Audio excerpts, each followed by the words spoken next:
Hi, and thanks for checking out my video. Today we are going to go over how to create a basic home theater, the kind of standard home theater that we do for most of our installs. So this is going to include a Onkyo receiver, a Sony Bluray player, and an Apple TV. So first and foremost, we've already got a HC250 connected to the network, and we are going to connect to that HC250. So I'm going to click local system. I can see here this is the HC250 that I have connected, so I'm going to go ahead and click the connect button. And this is going to pull up the HC250. Now, if this was a brand new HC250 that you hadn't done anything to or hadn't updated yet, you wouldn't have any of this stuff in here. But because I've already updated it, it already has a HC250. It's already got a room. So I'm going to start off by clearing this project because I want to take you from the very beginning, and I want to be able to show you what a project looks like from the start to the finish. So we'll give this a second. It's going to clear out. Now we have a blank project. We are connected to an HC250, and we are going to go to work. First things first, I'm going to walk you through how how Composer is laid out. So the left-hand side, this is what you're building in. So anything that ends up on this side of the screen are the things that are in your project. On the right-hand side, these are any things that you can add to your project, and here in the middle are the settings for whatever you're clicked on this left hand side here. So every project gets a name. So for this, I'm just going to call this a demo. I'm going to set it. I'm going to look up the longitude and latitude. So right now I'm in Chesterfield, VA. So I'm going to search for that. It gets me the you can also do the zip code. So we'll search for the zip code. There we go. It populates it in. Come down, date and time zone. I'm not going to change this right now just because I don't want to wait, but when you hit edit on this, well, I've got to add a controller first, but once you change the time zone, the controller has to reboot. So I'm not going to do this right now just because I think it's annoying and I don't want to wait for it. So we're going to go ahead and start building this project. So I'm going to start by going to the drivers. I'm going to click on drivers, and I'm going to add the primary controller for the project, which is going to be a HC250.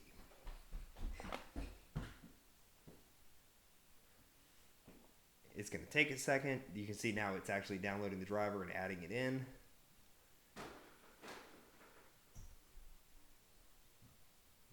All right, there we go. So now we have a HC250 in the project, and it brings in the things that it has. Things like TuneIn, my music, my movies, radio stations, channels. All these get brought in by default. So in this scenario, we are going to be creating in a living room. So I'm going to rename this room. Whatever we type here is exactly what the customer is going to see. So I'm going to type in living room. All right. Now, inside the living room, we're going to have what we talked about earlier. So I'm going to go to the search tab. And since this is going to be a basic system, I'm going to look up an Onkyo 535. Let's just put in 535. Here is the Onkyo 535 driver. We can see the date on that is older, so I'm going to grab the online driver because I can tell the date's newer. So I'm going to pull that one. It's going to download it. It's going to put it into the project. Now, one of the things that you're going to notice about the Onkyo is that it offers streaming services. I highly, highly, highly recommend that you hide these from your customer and you do not make them available. These streaming services have a tendency to get the Onkyo stuck on streaming services, and then when your customer tries to go back and watch Comcast or their Apple TV, they're not able to do it. So we don't even want to mess with that. We're not even going to give them the option, and I'm going to show you how to hide those in a minute. So just hang out, let this add the driver.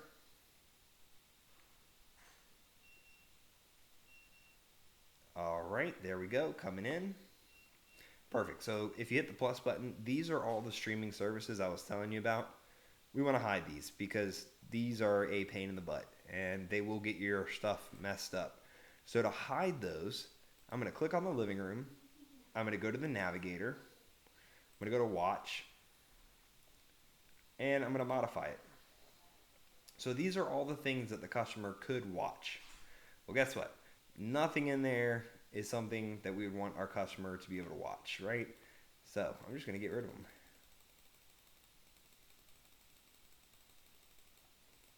Okay, they're all gone.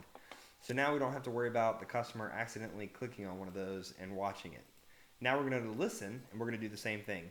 Now, zones and now playing are control 4 options, And we also have tune-in radio that is Control 4. So we don't want to hide tune-in radio. So we're going to get rid of this, we're going to get rid of that. I'm just double clicking here. And tune-in is not showing in yet because I haven't connected tune-in yet. So until I actually physically make the connection here in the system, it doesn't know that tune-in is available. So I've hidden all the things that could possibly accidentally show up on an Onkyo receiver. I did that by clicking on the living room and going to the navigator. Now that we're here, I like to also do miscellaneous. I like to enable the default volume. I usually start with either 35 or 40 for the default volume. You're going to have to let your customer listen to this and decide if this is loud enough or too loud. But this way the receiver always turns on to a good volume. You don't have to worry about it turning on being excessively loud. So from here, we added the Onkyo. Let's go ahead and make the connections on the Onkyo. So we're going to go to connections. First, we're going to go to network. So since we are using a networked receiver, we're going to do one of two things. It will likely show up on the right-hand side here under an STDP. Now this is the Onkyo that's at my house. I can't connect it because it's a different model number, but we would be able to drag and drop the 535 into this project, and that would give us the IP connection. We're going to go ahead and connect the controller. So here's the HC250. We're going to drag and drop that in, and now the HC250 is connected. From here, we would drag and drop. It's not going to let me. Again, that's a different model, but that's how we would make the network connection for the receiver, and that gives us control of the receiver. From there, I'm going to go back to Control AV. I'm going to open up the house, expand all really quickly. So now we have to make connections. So we have this HC250. The HC250 is where our streaming audio services are going to come. So I like to go ahead and connect the HDMI video out to the PC input on the receiver. Honestly, it doesn't matter where you connect it. You just need to connect it the same place here as where you do physically. So this now tells the system that the HC250, if you pick one of these digital services off of it, is connected to the receiver via an HDMI connection to the PC input. No big deal. Now, if you wanted to add some more depth to it, you could also use the audio out that's on the back of it, and we could connect it into my favorite, which is TV CD. I usually pick the TV CD because if you choose TV CD, it will allow the receiver to continue to display the video of whatever you're watching, and it will switch the audio only to the TV CD input. So that's kind of a cool thing. You can use that. You can play with that. It's awesome. So let's look at the next set of connections. I'm going to click on the room itself. Now, you have to have an audio and a video endpoint for rooms. So the audio endpoint is going to be the receiver's main output, and the audio volume is going to be the receiver's main output. The video volume is going to be the receiver's main output. Now, this video endpoint is not going to be the receiver. We're going to have to add a TV to it, and the TV is going to become the video endpoint. That way the system knows that it has to turn on the TV to see video. If we were to leave it like this, it wouldn't know that it had to turn on the TV. The system would think that it was done once it turned on the receiver. So that connects up the first couple steps. Let's go back. Let's go ahead and add a Blu-ray player. So the Blu-ray player that we use is a Sony Bluray. And you can see right here, it says Blu-ray player, Sony, DVD, the free. This is the proper Blu-ray player. So we're going to double click on that. It's going to add it to the project. So here's our Sony Blu-ray player. You can change the name. You can make it say whatever you want it to say for the customer. For me, I'm just going to leave it as Blu-ray player. Now, this one's a little bit different. To make its connections, we're going to come down here to the IP address, and we are going to type in the IP address on the Blu-ray player. Now let's go over something about this. On the Blu-ray player, you have to follow the directions in here. So it's going to tell you to set a static IP address, okay? Then it's going to tell you to go into the settings of it, and you need to turn on the quick play option. If you do not turn on the quick play option, then the system is not going to turn on automatically. The Blu-ray player is going to be stupid, and it won't turn on. So from there, we're going to go to our connections.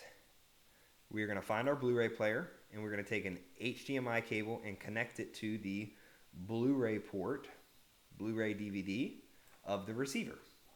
So we made that connection. So now that works.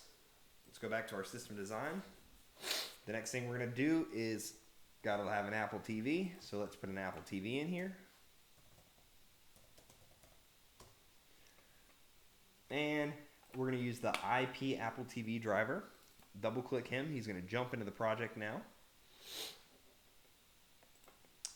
I get rid of OSD because I don't like how it looks. Okay, now it's going to ask for an IP address. So you have to go into the Apple TV. You have to create a static IP address on the Apple TV.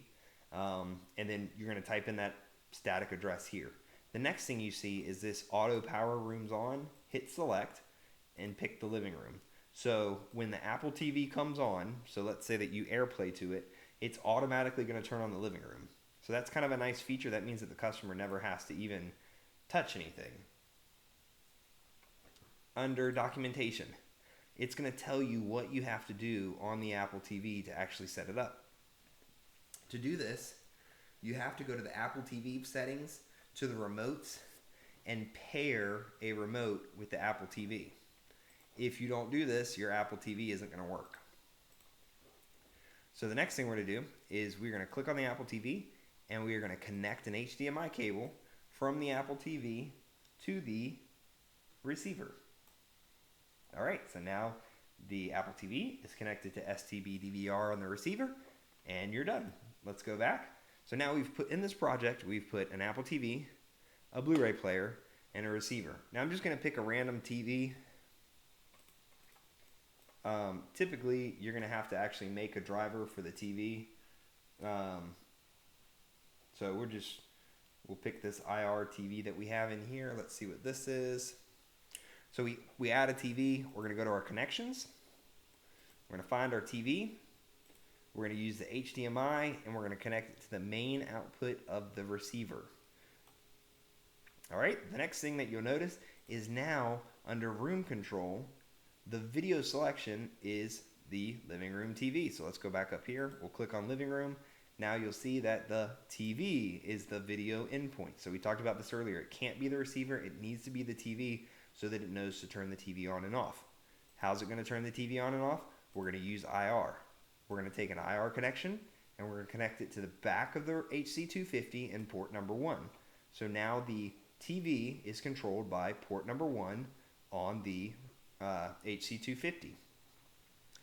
So this is pretty much a built and done project. This is totally basic. The only other things I want to mention is that on the receiver itself, when you set up the receiver itself, you have to make sure that you turn on network standby, and you cannot have any of the HDMI control turned on, the RHID. None of that stuff can be turned on the receiver, and you need a static IP address. So with this basic setup, you've got a living room that works. The last thing we're going to add is Pandora. Everybody loves Pandora, so Control4 gave us Pandora. Pandora is a native service now. It's done through the HC250 or the HC800. We're not worried about any of this.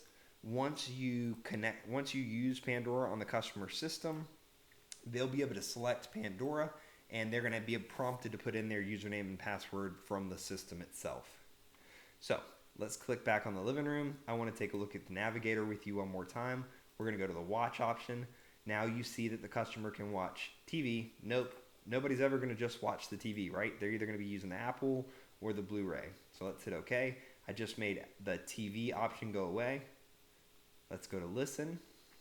So under listen, they could listen to zones, which is things that are already playing, now playing, digital media, Pandora, the Apple TV, the Sony Bluray, their music, or TuneIn.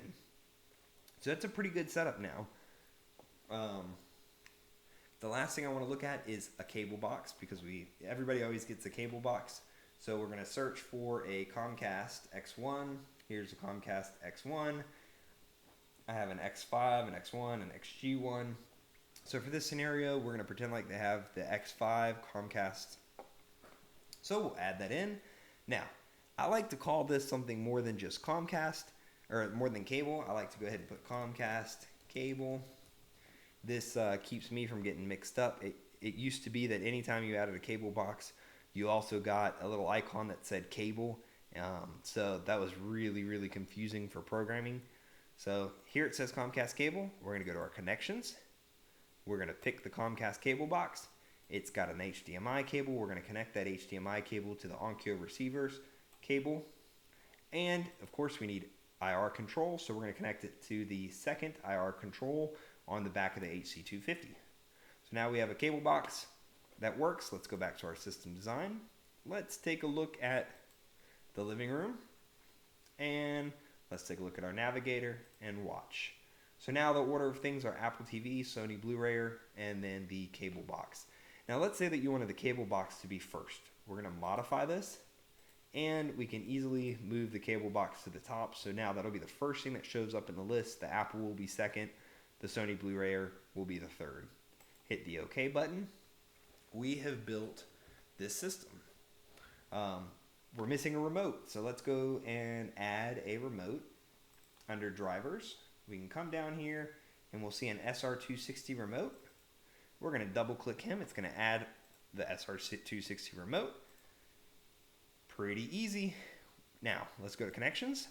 Let's go to network and Zigbee. It's not going to let us identify this because we haven't started a Zigbee network yet. You see that? So you get to this point and you're like, oh crap, what do we do? Hit the OK button, hit close, go back to system design, and let's take a look at the controller. You see here on the controller is online. The Zigbee service, it's disabled and it's not running. So let's go ahead and edit the configuration. It says, hey, we don't have one. Do you want one? Yes. Let's go ahead and say OK. And let's say OK. Now you give it a minute and we will have a running Zigbee coordinator and you will be able to identify Zigbee devices. So let's go back to connections now. Now when we double click this, if we waited long enough, it will, nope, haven't waited long enough yet. Patience is a virtue, not one that I inherited. Let's come back over here, refresh. It says it's ready, but it might not be yet.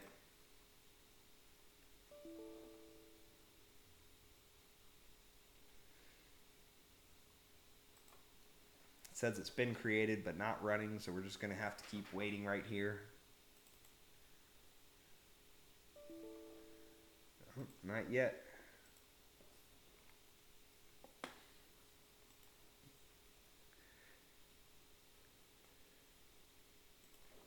And let's give it another go. Still not ready. I'm going to go ahead and refresh the navigators. So anytime that you make changes to the navigator, so anything that the customer can see, you need to refresh. So let's refresh the navigators. And this will kind of let everything refresh. We'll give this a minute.